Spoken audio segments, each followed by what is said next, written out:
Hello friends! The python industry is booming in China, providing a huge source of income for farmers and boosting the local economy. Are you curious about how people here generate income from processing python leather? Join me to learn about the livestock raising process on farms in the video below.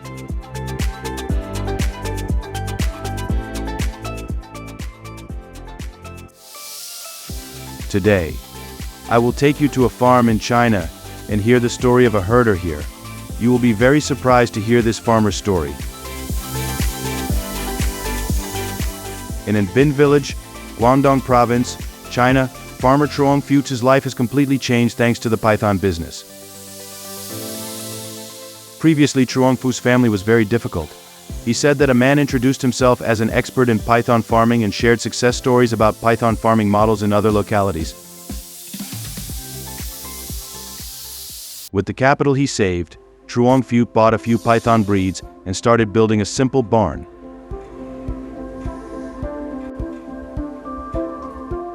His wife also helped, learning all the knowledge about how to care for, feed, and prevent diseases for pythons.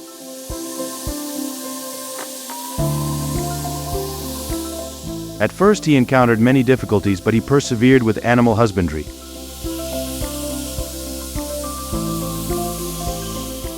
Do you think he will be successful in starting a python breeding business?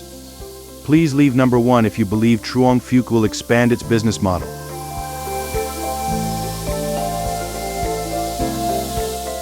Truong Fu's python farming model attracted the attention of many people in the village. They come to learn from experience and gradually convert to this new livestock model.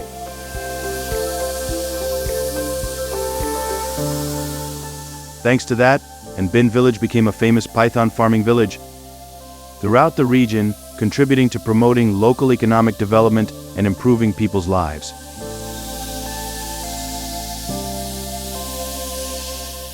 Truong Fu's python farming has helped change the lives of people living in this area.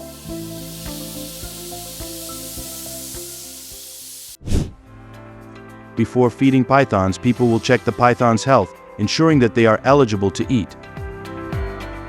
After that, the food will be carefully prepared. The food will be cut into pieces small enough for the python to swallow easily.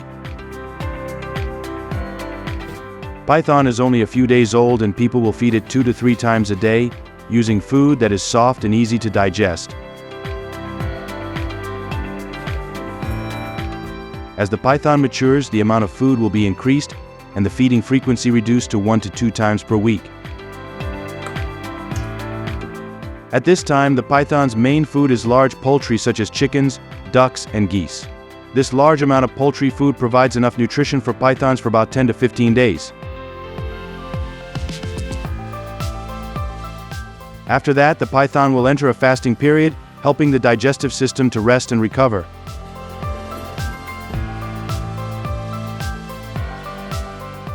During this time, people will minimize contact with pythons to avoid scaring them. You should know that this feeding process must be carefully attended to, as it will affect the quality of your python's skin. During the process of harvesting python's eggs, Truong Fu needs to approach them carefully and gently so as not to damage the eggs.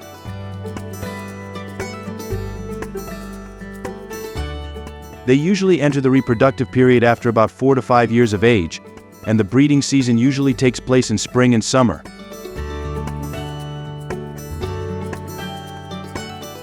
Python eggs are as big as goose eggs and have very thin shells. Python eggshells are very thin, only about 0.02 inches thick, which makes them easy to break if not handled carefully. Truong Fu often examines python eggs with a specialized flashlight to check their properties and health.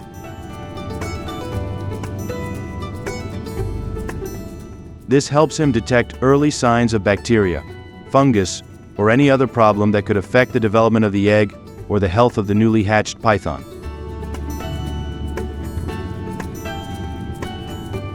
If left at temperatures above 90 degrees Fahrenheit, eggs may spoil. Have you ever thought of python eggs as goose eggs? If so, please comment below.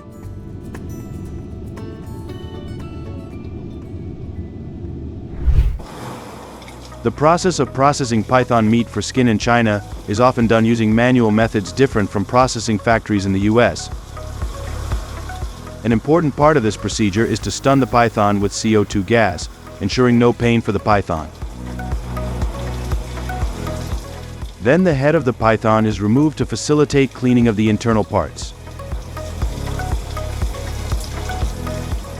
Normally one might think that they would separate the skin from the lower body to remove the internal organs. However, the procedure usually begins with injecting water into their bodies, which helps to inflate their bodies, facilitating the separation of the skin. This process is very important because without injecting water into the body, removing the skin becomes much more difficult because the fat cannot be effectively separated from the skin. What do you think about the Chinese people wanting to keep the traditional method? Chinese people have developed a unique python leather coloring process, creating leathers with higher economic value on the market. To create the characteristic color of python skin, Chinese people often use natural materials such as herbs. These are often the most popular on the market today. Uniquely colored python leather artworks are not only a symbol of luxury and class but also express individuality. Therefore, they often have a higher economic value than python skins of other colors.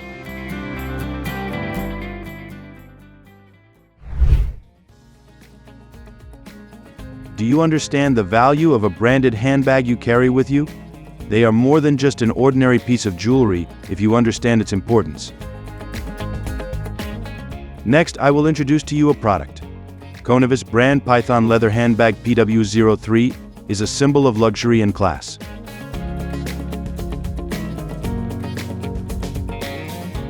Made from pure colored python leather, these handbags are not only a quality product but also a symbol of respect for nature and meticulousness in the processing process.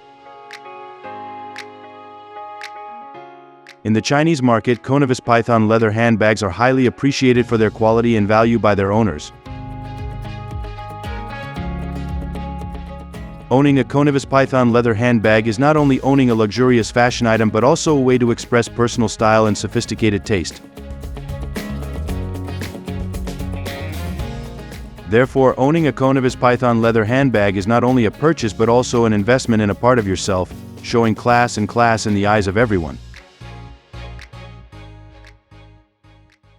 How can you identify a pair of genuine python leather shoes and a pair of fake python leather shoes, which can be done through some of the following methods? First of all, the price of a pair of genuine python leather shoes usually ranges from $500 to $2,000 USD, depending on the brand, material, and design of the product. Genuine shoes often come with a certificate confirming the origin and quality of the product. However, if you do not have expert knowledge about the product, you can recognize a pair of genuine python leather shoes with the naked eye. Genuine python leather usually has high gloss and softness, along with smooth and natural grain characteristics. If you are not confident in identification, you should go to reputable stores and proven brands to buy the product. I advise you that if you do not want property damage, you should choose products from famous brands in the area where you live.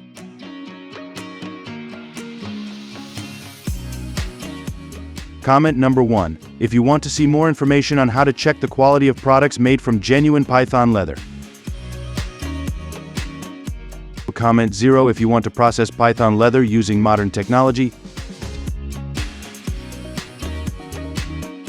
Thank you for watching the entire video. Click the channel subscription button to watch the latest processing processes.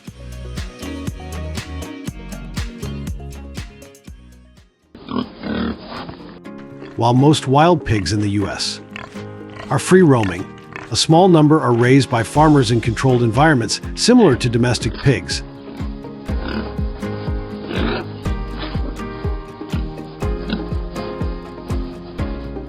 These farmers focus on providing a balanced diet to ensure the best meat quality and healthy growth.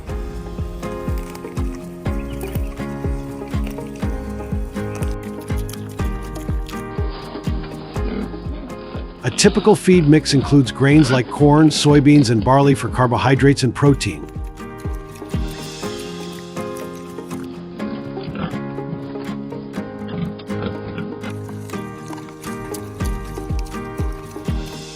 To replicate a wild diet, farmers also add high-fiber foods such as alfalfa, hay, and leafy greens.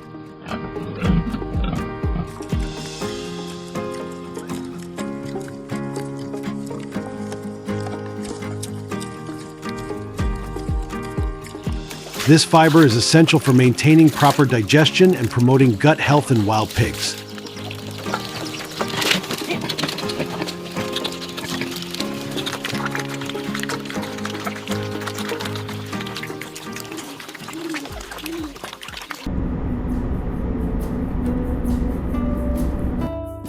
Additionally, farmers may incorporate fruits, vegetables, and root crops to diversify the pig's nutrient intake.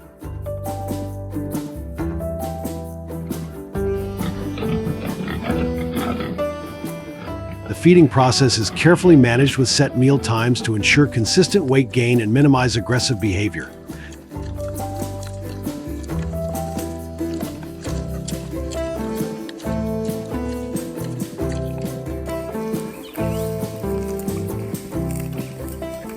Pigs are also given constant access to clean water and are monitored for any health issues.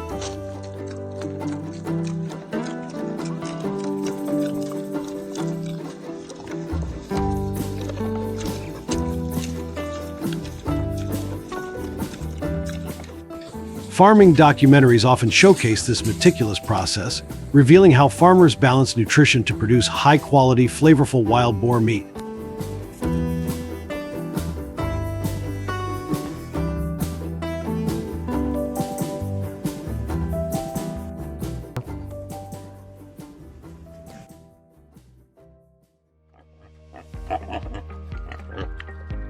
Today, an estimated 6 million wild pigs roam the country, with the largest populations found in states such as Texas, Florida, and Oklahoma.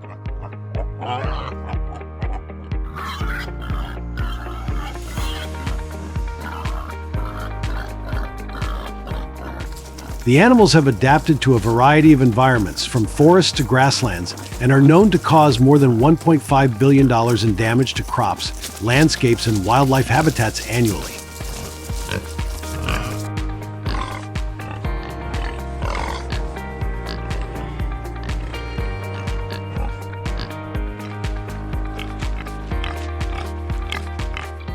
In response to this growing problem, some states have begun exploring feral pig farming as a solution.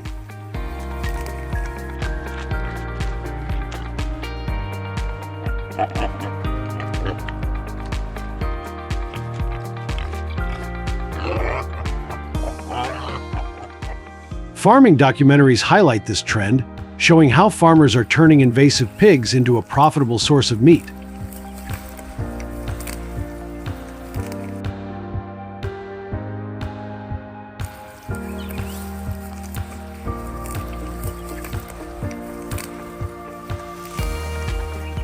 From sustainable farming methods to ethical hunting practices, these farming documentaries also highlight how controlled wild boar farming can help minimize environmental damage while providing farmers with a new source of income.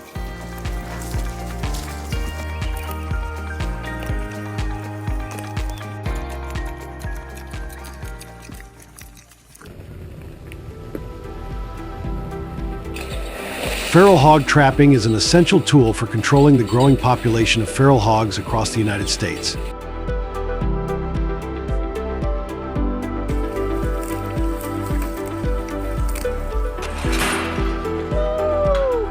By setting traps, individuals can support government efforts to manage feral hog populations, preventing ecological and economic damage.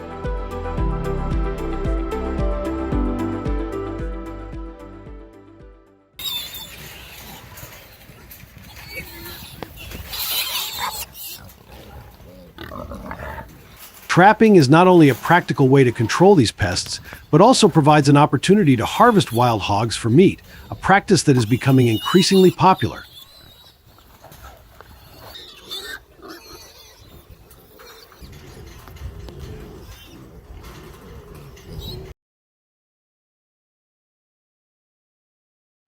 Pen traps, box traps, and drop nets are often used near feeding areas, where wild hogs are lured with a balanced, high-fiber diet provided by farmers.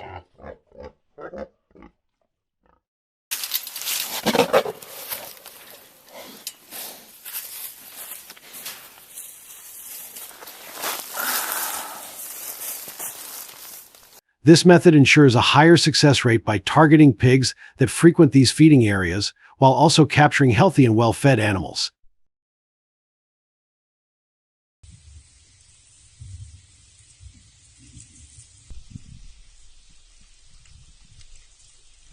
By participating in the trapping process, people can actively contribute to the conservation of the local ecosystem and enjoy the appeal of harvesting wild boar for personal use or meat production.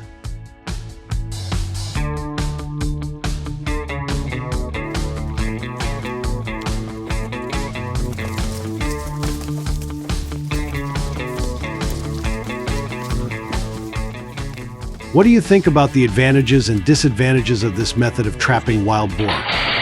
Leave a comment below the farming documentary to discuss with Trending Farm.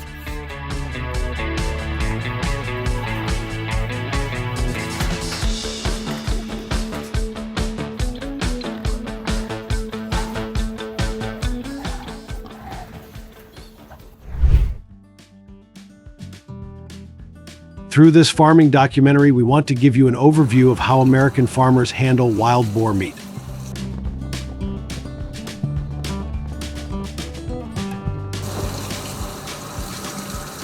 As you can see, wild boars are rarely processed on an assembly line, but are usually processed individually.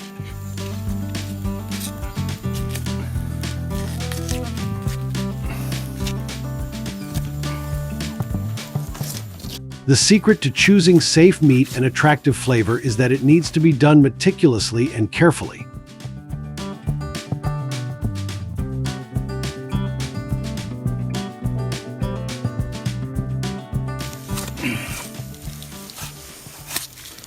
Smaller pigs under 70 pounds are the most tender and delicious.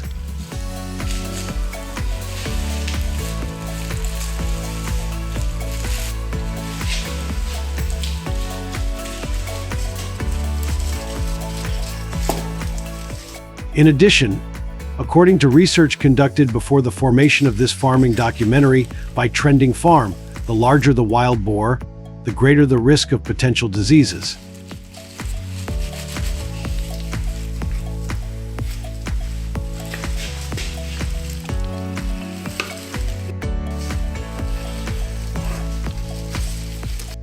It is said that there are more than 24 diseases originating from wild boar meat that have not been carefully processed.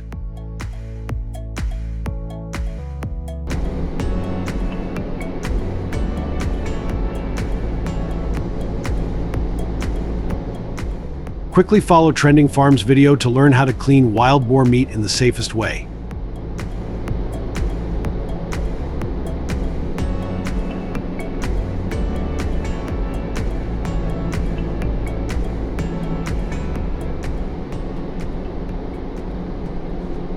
This process involves hanging the wild boar quickly, removing the hair, skin, and head, then cutting around the shoulder to preserve as much meat as possible.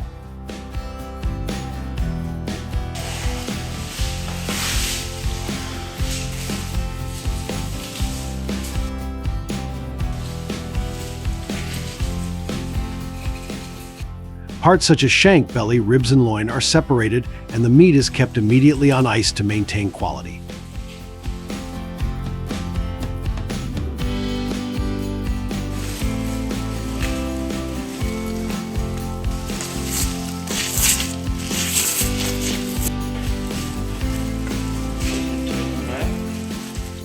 Workers wear gloves throughout the process to avoid contamination, and all equipment is thoroughly sanitized to ensure food safety.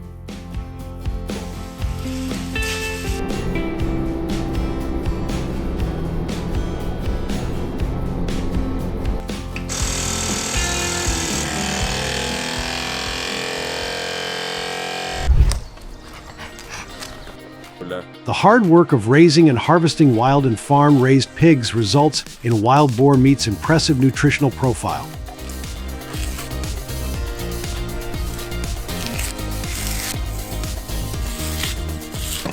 About 20% leaner than domestic pork, wild boar contains approximately 143 calories and 4.5 grams of fat per 3-ounce serving, compared to 207 calories and 9 grams of fat in regular pork.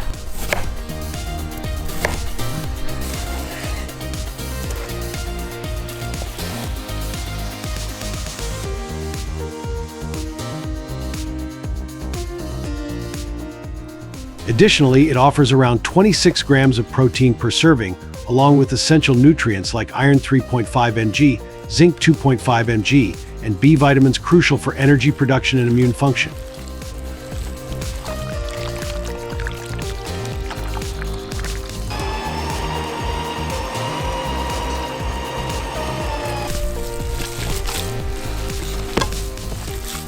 Prices for wild boar range from $15 to $25 per pound, depending on the cut and market demand.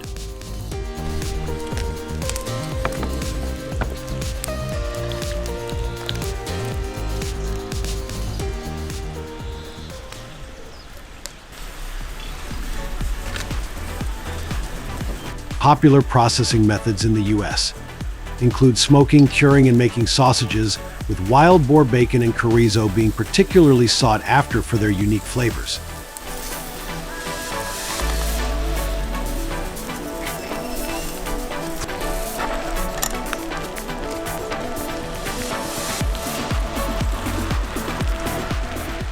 As farming documentaries raise awareness of its health benefits and culinary versatility, wild boar meat is increasingly featured in fine dining and available at farmers markets, appealing to food enthusiasts and health-conscious consumers in search of sustainable protein sources.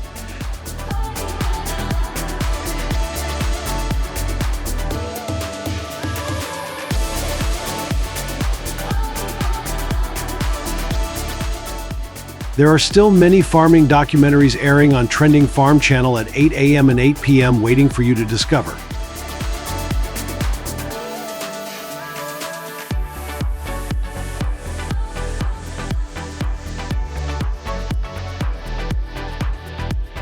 Subscribe to the channel and turn on the notification bell so you don't miss them wherever and whenever you are.